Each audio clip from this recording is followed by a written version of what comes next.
ଦେଖନ୍ତୁ ସାଙ୍ଗମାନେ ଆମେ ଏବେ କାଠ ପାଇଁ ଯାଉଛୁ। ସକାଳୁ ସକାଳୁ ବହୁତ ଥଣ୍ଡା ପଡ଼ୁଛି, ହେଲେ ବି ଯିବା ପାଇଁ ବାଧ୍ୟ। ଜାଳ କାଠ ନାହିଁ, ଚୁଲି ଜାଳିବା ପାଇଁ କାଠ ନାହିଁ, ତ ସେଥିପାଇଁ ସକାଳୁ ସକାଳୁ ଯାଉଛୁ, ବଣ ଜଳୁଛୁ।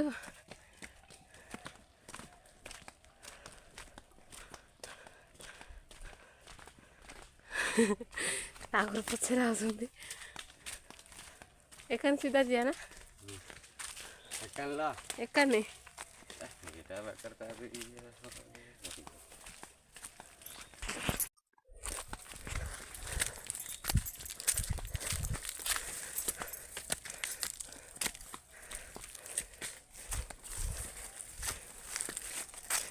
ପୁରା ଜଙ୍ଗଲ ରାସ୍ତା।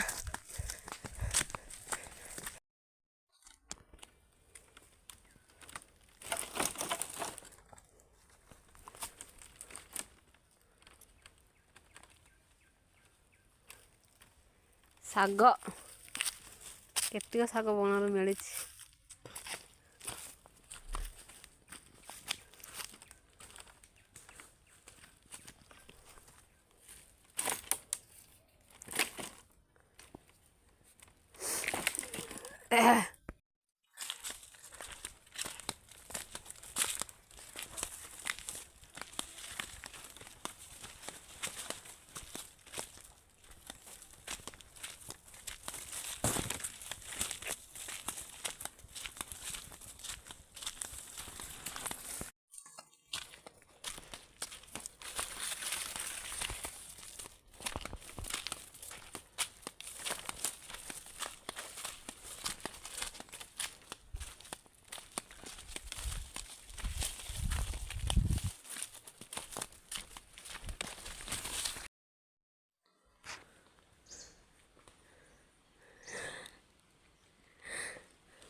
କେତିକି ବଣର ଶାଗ ଆଣିଛ?